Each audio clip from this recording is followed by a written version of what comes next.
Brevísimo, un programa radial dedicado al relato corto, letras, autores y viajes que nos hacen soñar en pocas palabras.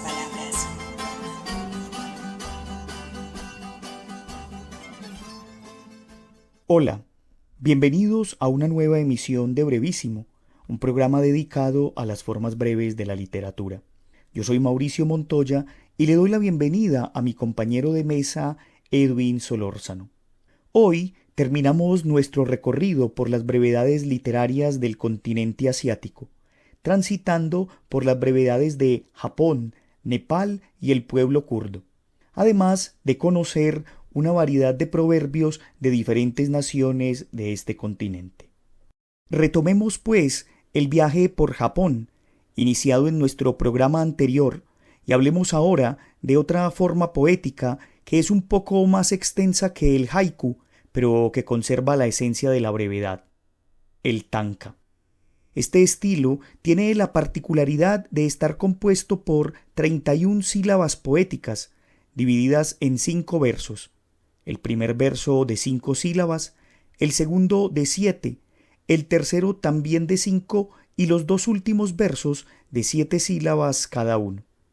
La filósofa española Marta Castaño sostiene que un tanka es un tipo de adivinanza, pues su principal objetivo es el de transmitir mensajes secretos de amor entre los amantes. Algunas tradiciones dicen que un tanka siempre requiere una respuesta y que esa respuesta debe empezar con los 2 primeros versos del tanka original. Un tanka japonés famoso que al traducirse al español parece no cumplir con la fórmula del tanka, pero que en la lengua original sí cumple, es el siguiente: un trueno lejano, el cielo nublado, en caso de que llueva, ¿te quedarás a mi lado? La respuesta sería la siguiente: un trueno lejano, el cielo nublado, aunque no llueva, me quedaré a tu lado.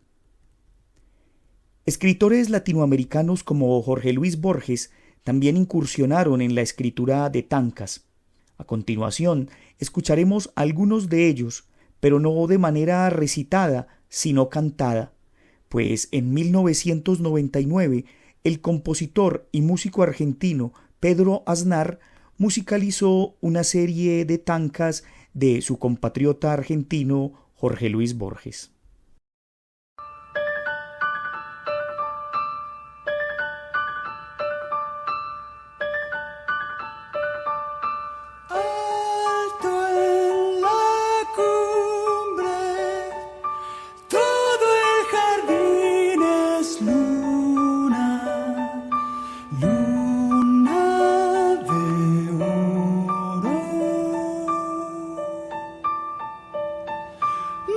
Precioso es el roce de tu boca en la sombra.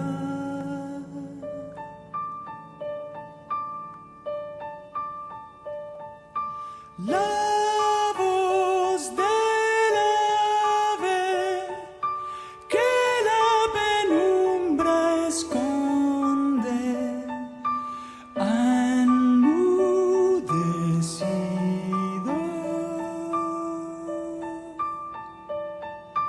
andas por tu jardín, algo lo sé, te falta. La ajena copa, la espada que fue espada, en otra mano. La luna de la calle, dime acaso no basta.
forzado un nombre.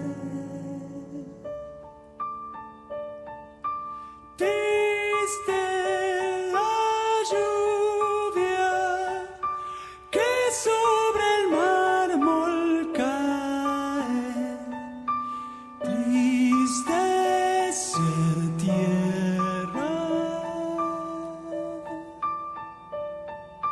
Triste no ser los días del hombre, el sueño, el alba.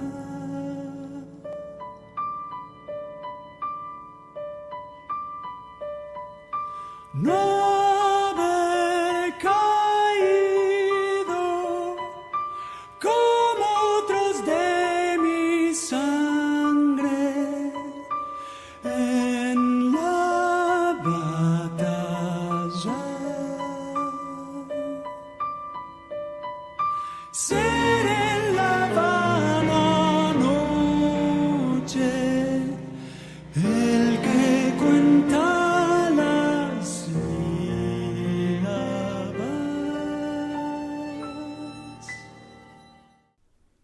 Trasladémonos ahora a otra tradición muy propia del Japón, los samurái.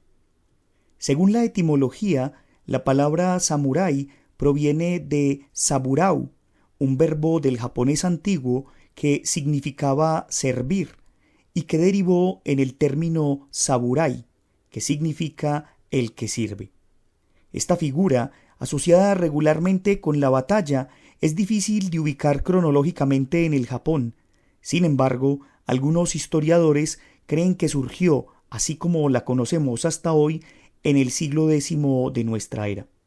Es común escuchar que los samurái poseían un código que estaba basado principalmente en la lealtad hacia aquel a quien debían defender, pero si se fallaba, se debía pagar con la propia vida, practicándose el seppuku o el harakiri, es decir, el suicidio ritual.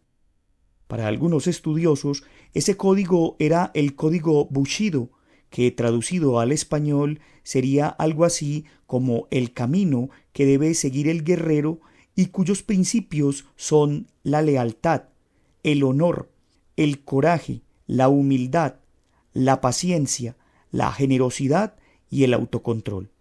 Tal vez sea por esto que los samurái eran también considerados grandes maestros. Lección samurái.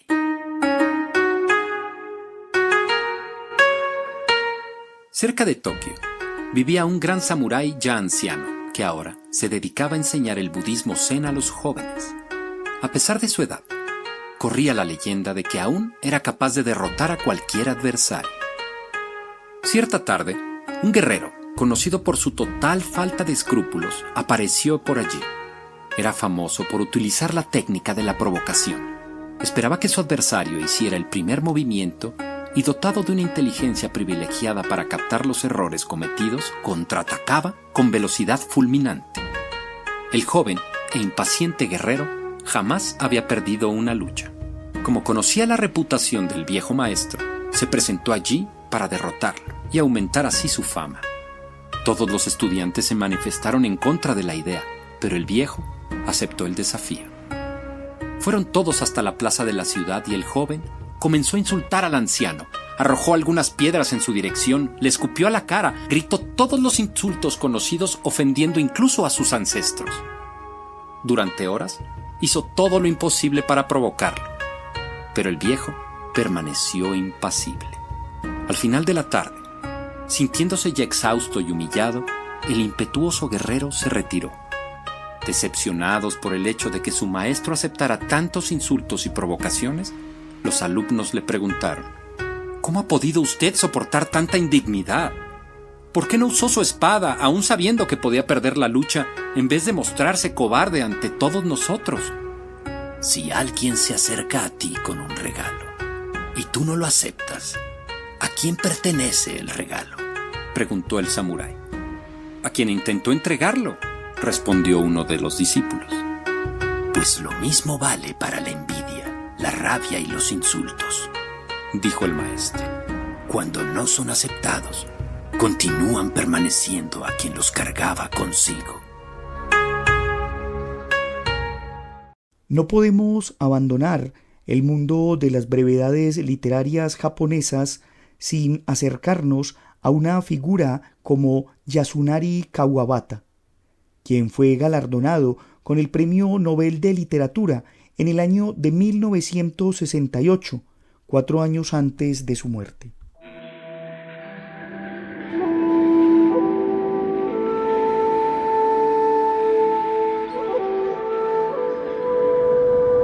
La frágil vasija, de Yasunari Kawabata. En una esquina de la ciudad había un local de objetos de arte.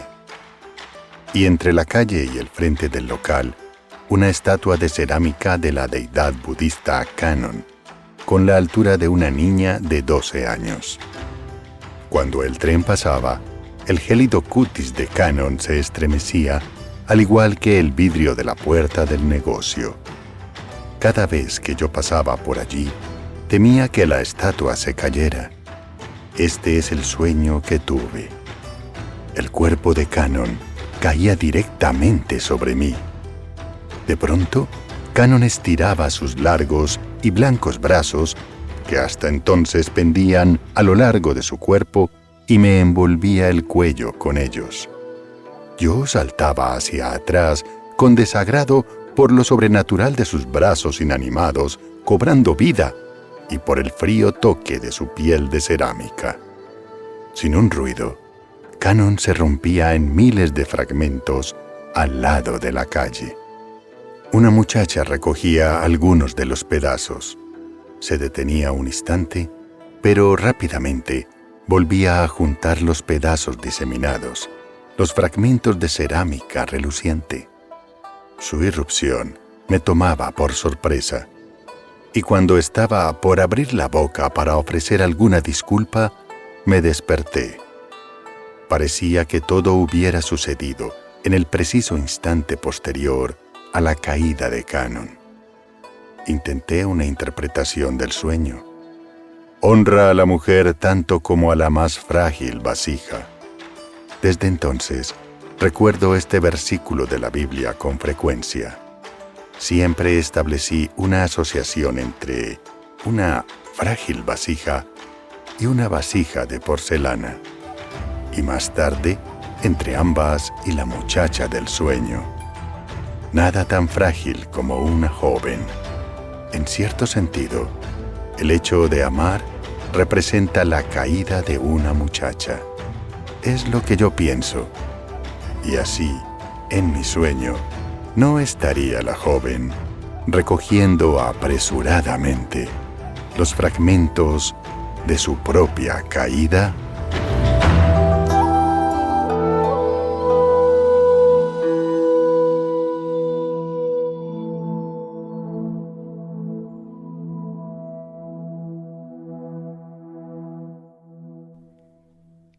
Escuchábamos uno de los cuentos que se encuentra en el libro Historias de la palma de la mano, el cual es una obra de cuentos, algunos breves y otros extensos, publicada en 1972, el mismo año de la muerte de este autor.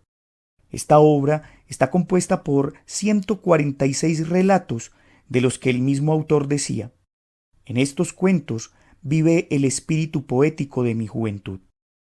Los cuentos de Kawabata son enigmáticos, nos dejan llenos de preguntas y nos abren la puerta a una gran cantidad de historias que no sabríamos definir, que tanto tienen de ficción y que tanto de realidad. Una de esas historias es la siguiente.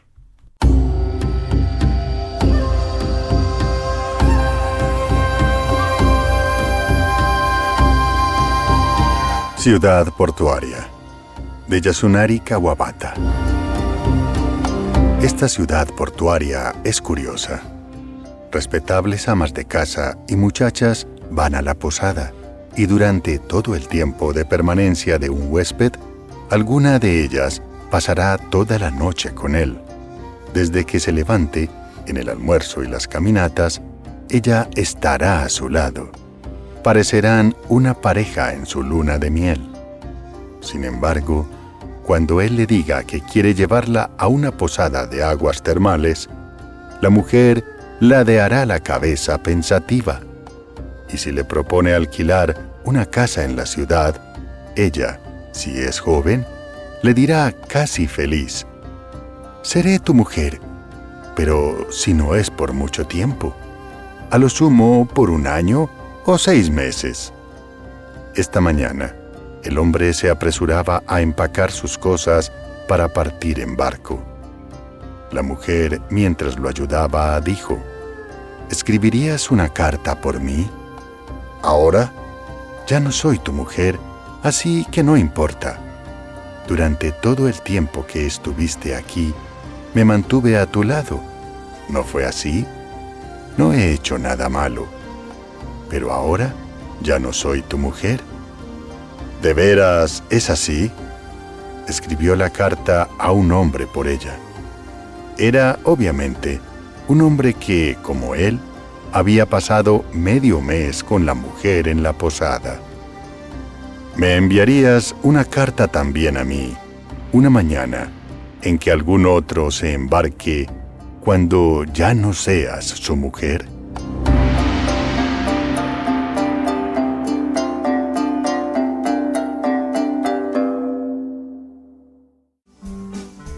Usted está escuchando Brevísimo, un programa para gente de pocas palabras.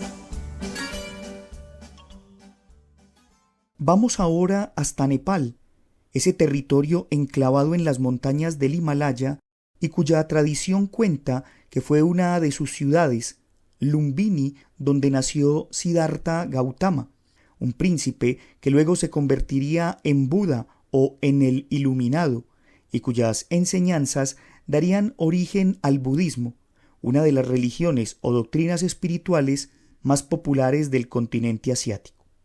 Nepal tiene una rica tradición literaria, y en cuanto a la brevedad, sobresalen figuras como Bhanubhakta Acharya, un poeta del siglo XIX reconocido por haber traducido la epopeya del Ramayana del sánscrito al nepalí, y también por haber escrito pequeñas joyas poéticas como la siguiente: «Dio su vida para irse a cortar hierba y ganar algo de dinero. Esperaba hacer el bien a su gente, así lo recordarán tras su muerte. Este cortador de hierba vive en la pobreza, y yo no he conseguido nada aún siendo rico». Un texto que tiene tanto características de poema como de aforismo, pues el mismo escritor reconoció en una entrevista que ese texto había surgido de un encuentro que él había tenido en su juventud con un cortador de césped, quien le abrió los ojos acerca de lo efímero del recuerdo de un ser humano.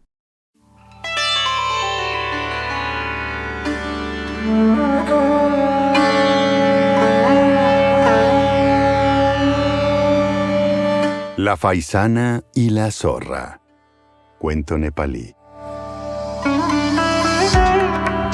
Una zorra y una faisana eran tan amigas que decidieron hacerse hermanas rituales.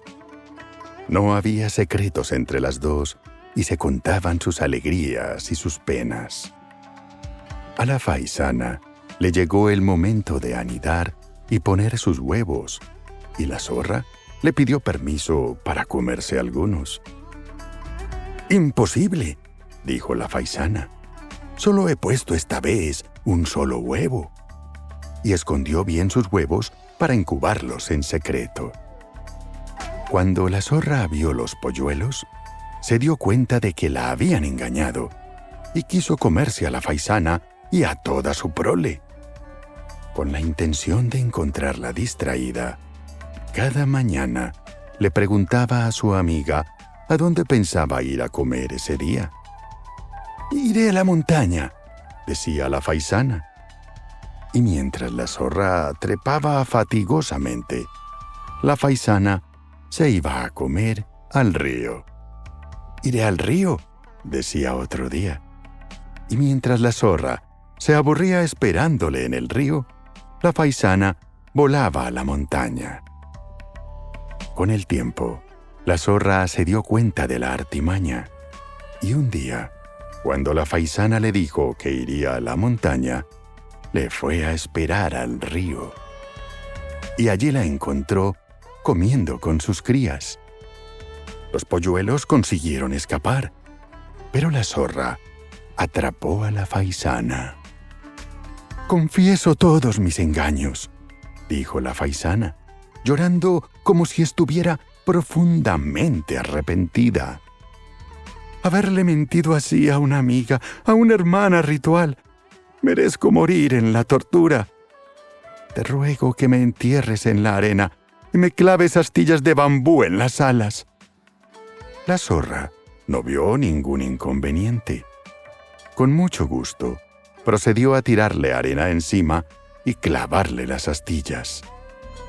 De golpe, la faisana revoloteó, le llenó de arena los ojos a la zorra y le clavó en el hocico las astillas de bambú y se escapó volando.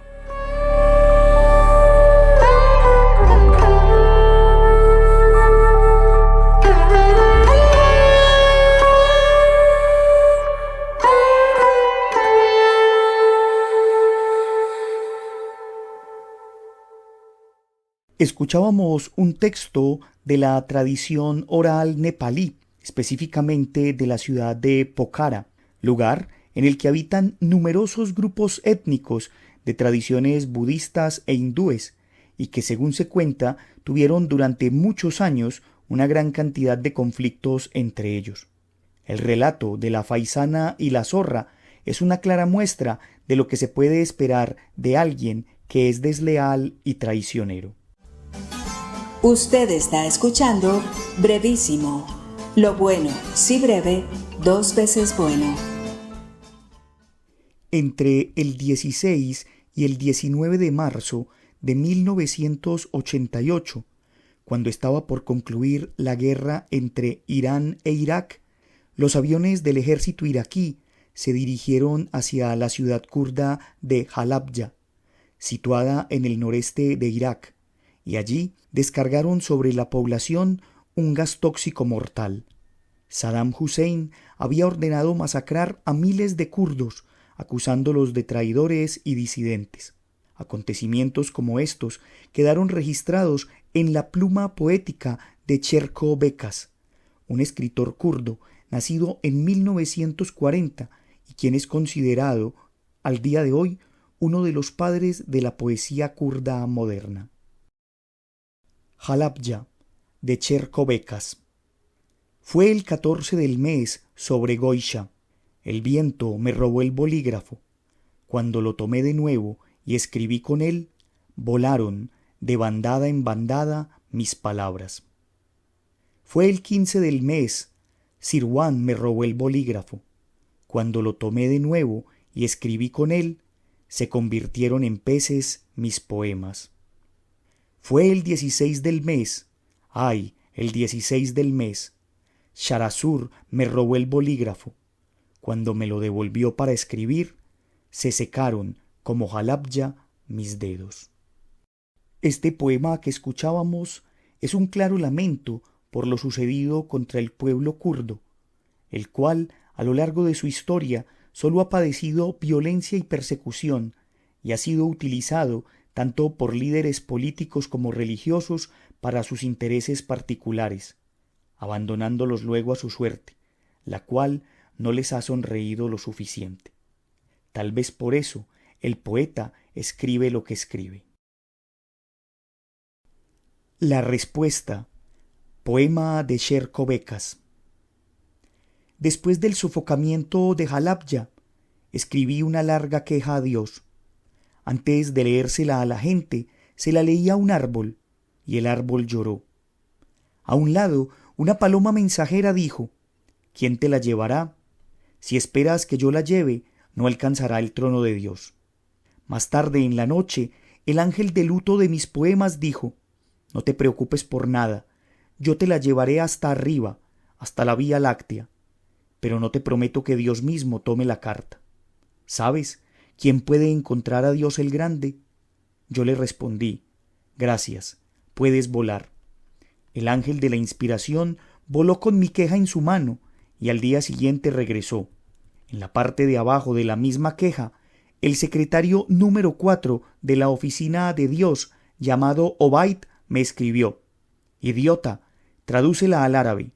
Nadie entiende kurdo aquí, y así no se la entregaremos a Dios. Por último, escucharemos una serie de proverbios de diferentes pueblos del continente asiático.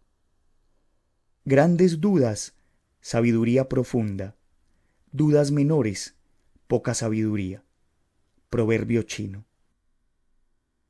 El bien que hicimos ayer es el que nos trae la felicidad de hoy. Proverbio hindú. Pensar bien es sabio, saber prever es más sabio, pero hacer el bien es lo más sabio y lo mejor de todo. Proverbio persa. La cortesía es un negocio ventajoso, siempre da ganancia, nunca da pérdida. Proverbio japonés. Es mejor ser el sirviente de un hombre sabio que ser un amo idiota. Proverbio vietnamita. La bondad habla en voz baja, el mal grita. Proverbio tibetano. Un tonto es igual a cualquiera hasta que empieza a hablar. Proverbio tailandés. Es más fácil pelear contra enemigos sabios que estar en paz con amigos tontos. Proverbio afgano. Pocas veces devuelve la risa lo que la cólera se ha llevado. Proverbio samurái. Donde no hay tigres, los gatos se creen muy importantes. Proverbio coreano. Con esto entonces terminamos nuestro programa del día de hoy. Agradezco a quienes me acompañaron en la mesa. Un agradecimiento especial a Edwin Solórzano por su participación con una serie de audios ambientados. Pueden escuchar los trabajos de Edwin en su canal de YouTube Lecturas Amenas. Agradezco también a la Universidad Nacional por este espacio que nos brinda, a Jorge Benjumea en el máster, y a ustedes los esperamos para una nueva emisión de Brevísimo. Hasta pronto. Brevísimo, un programa radial dedicado al relato corto, letras, autores y viajes que nos hacen soñar en pocas palabras.